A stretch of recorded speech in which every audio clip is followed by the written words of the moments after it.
So here's example 3 of our friction and inclined planes questions. A particle of mass m kilograms slides down a rough plane. So rough, we've definitely got friction involved. It's sliding down, so friction's been overcome. So friction must have reached F max and then been overcome. Inclined at 25 degrees to the horizontal. The particle passes through point A with speed 3 meters per second, and then 2 seconds later passes point B with speed 9 meters per second. So I've drawn a diagram here just with this basic information on. So here's our inclined plane, 25 degrees to the horizontal, mass m, so our weight is mg, and that's all I've put on there for now. And then over here, all I've done is just drawn out sort of a separate one, just so that this didn't become too complicated on my diagram, just a little separate one with these bits of information on. So point A and then point B, sliding down the plane. So I'm going to put that over here actually. So we're sliding down the plane.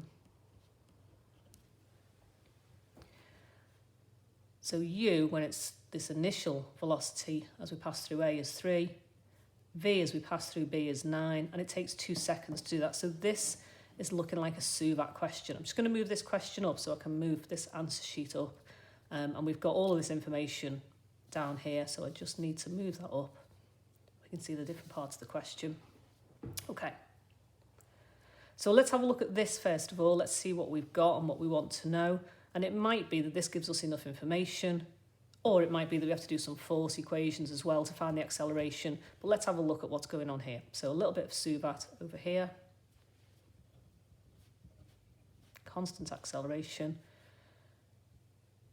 And let's put in what we know and what we want. So we know that u is 3, v is 9, a is what we want to find out, t is 2. So we've got enough information here to do that. So let's do v equals u plus at. So 9 is equal to 3 plus 2a. 3 over divide by 2. So a is going to be equal to 3 meters per second squared. So we know our acceleration. I'm going to go over here. I'm going to put that on my diagram now. So there's part A done. Acceleration is 3, and I can use that now as my constant acceleration in the rest of this question. So I'm putting that on my diagram so I don't forget that I already know that. Okay, now we're asked to find F. It doesn't actually say that in the question, but F is the friction here. So we're asked to find the friction equation for the friction in terms of in terms of m, the mass, and then find the coefficient of friction mu between the particle and the slope. So let's put on what else is happening here.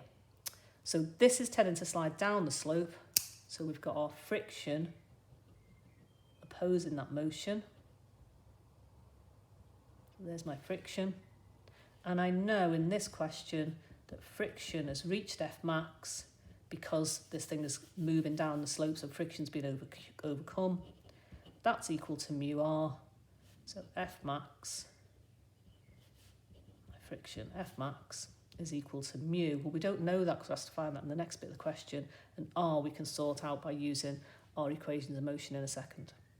Okay, so let's have a look then. I'm putting some other forces on here. So we've got our normal reaction force, R. And then if I split this mg up into its parallel and perpendicular components, and hopefully we're quite used to doing this now. So this is 25, this would be 65, but I'm going to use this other 25 just to get me into the habit of doing that in case this angle wasn't known. So then this component is mg cos 25, and this one is mg sine 25, because this one is adjacent, so cos adjacent over hypotenuse. And then this one will be equal to this vector here, so that would be my opposite over hypotenuse. That's where the sine comes from. Okay, so looking at this now, if I'm going to do some resolving of forces,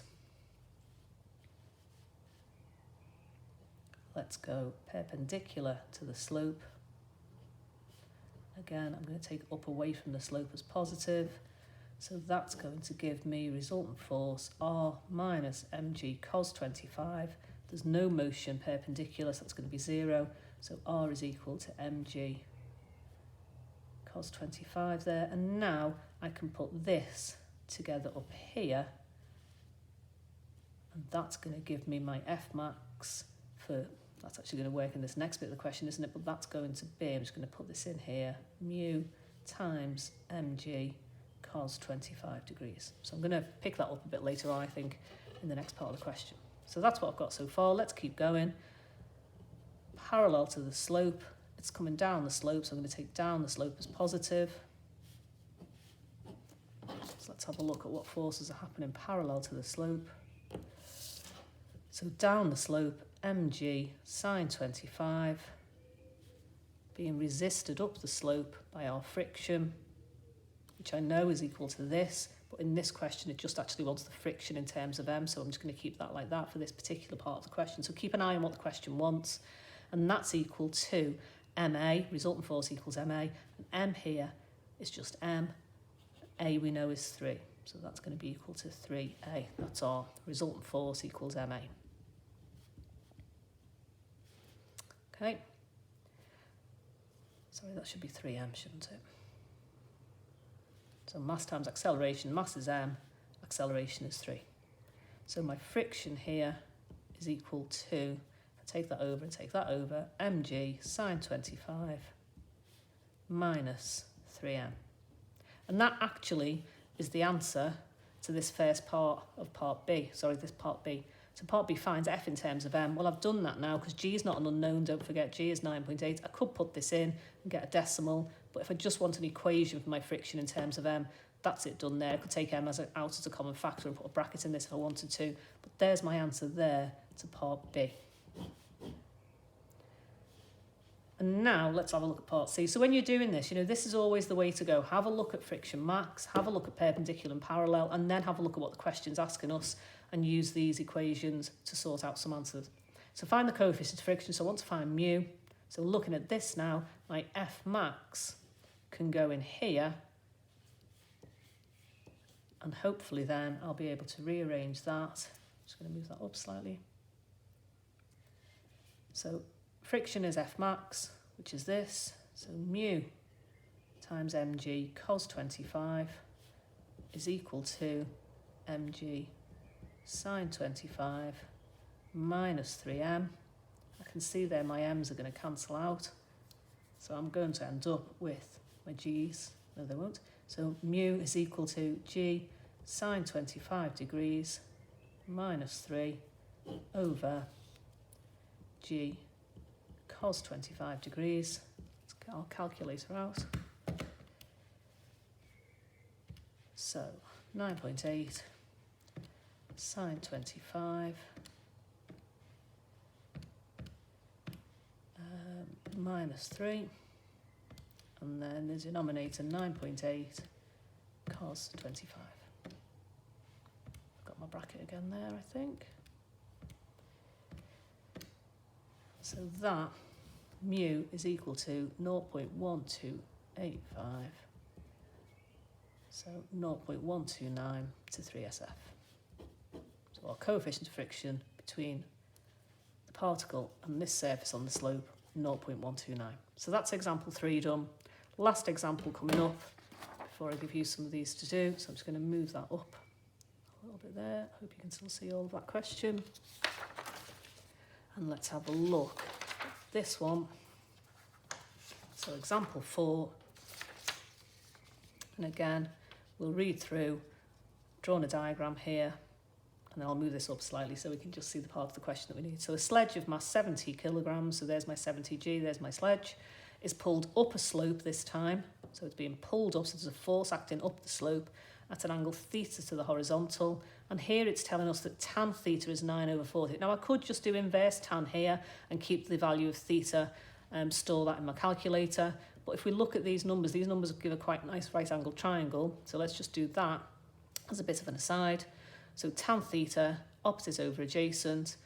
If we do Pythagoras then here, I'm going to end up with the square root of 40 squared plus 9 squared. And that gives me a nice answer. That gives me 41 there. And that's quite handy now, because knowing that, I'm going to be able to then go, well, okay, sine theta is opposite over hypotenuse and cos theta is adjacent over hypotenuse. So I'm going to get these nice exact values. Sine theta 9 over 41, cos theta 40 over 41. As I say, you could do inverse tan here and then use your store in your calculator. If you're doing that though, make sure you store the full value. You mustn't use a rounded value of theta because then you won't get these nice exact answers. Okay. Anything else it tells us in the question? Let's have a look. Rough plane. So we know there's going to be friction. Rope is light and extensible. We've seen that before. That's acting parallel. The coefficient of the friction is 0.3. So I'm just going to put that somewhere on here just to remind me that I know that.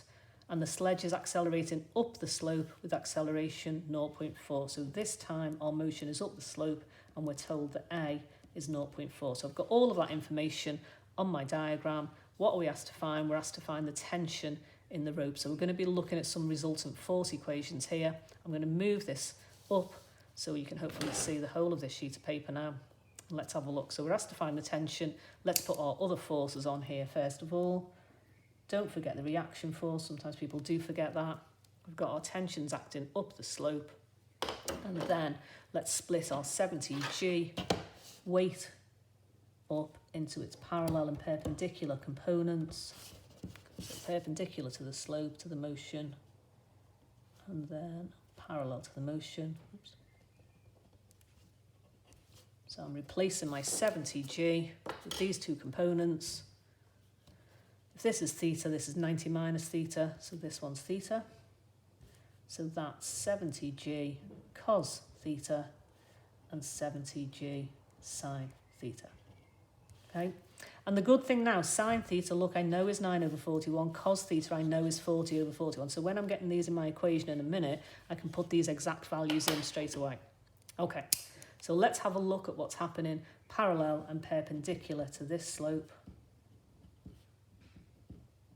Oh, one thing I have missed off, again, I hope you're shouting at the screen here, because looking at this, I said before that it was a rough plane, so I've got to put friction on here. It's going up the slope this time, so this time friction always opposes the motion, so my friction is going to be acting down the plane here. So there's my friction acting down the plane. Hope you can see that little friction there. And friction has definitely been overcome, so it's reached its value F max, so it's mu times R, and in this case mu is 0.3, and the reaction force I'm going to find out now from this perpendicular force equation. So perpendicular to the slope, I'm going to take up away from the slope as positive. Resultant force equals 0 here because there's no motion perpendicular, so R minus 70G cos theta is 0. So R is equal to 70G cos theta, and I'm going to replace that cos theta by 40 over 41. And then this, let's just sort that fraction out. 70 times 40 over 41. Could have done that in my head, couldn't I? Anyway, so 2,800G over 41, that can now go back into this equation, and that's going to give me 0.3 times my 2,800G over 41. I'm just going to keep that there, and I'm going to have a look now parallel to the slope. This is going to get my tension involved, and then hopefully I'll be able to sub in for friction and find the value of the tension, which is what the question wanted. So parallel to the slope. This time I'm not going to take down the slope as positive, I'm going to take up the slope as positive because that's where the resultant motion is going. So this time I'm going to take up the slope as positive. So up the slope, tension then is winning. So the tension is positive, that's ended up pulling up the slope, and then resisting that motion up the slope, we've got our 70G sine theta, that component of the weight, and we've also got our friction here opposing the motion. Okay, and that's going to be equal to, so this is resultant force equals ma. So that's equal to ma, and here mass is 70, and my acceleration is 0.4. So there's my mass and my acceleration in there. What else do I know? I know the value of sine theta from here. I know my friction is F max from here, so let's put all of that in. So minus 70G sine theta is 9 over 41. minus my friction, which is F max, which is this value. And all of that is equal to my 70 times 0.4. Rearranging this, putting it all into my calculator. I'm going to go dot, dot, dot. I'm going to let you do that. And we should get 379.3658. So T is equal to 379 newtons to 3SF. Make sure you do this in between bit, check that you get this answer. There's our final answer to question 4, example 4. I'm going to give you some questions to do on this in today's lesson.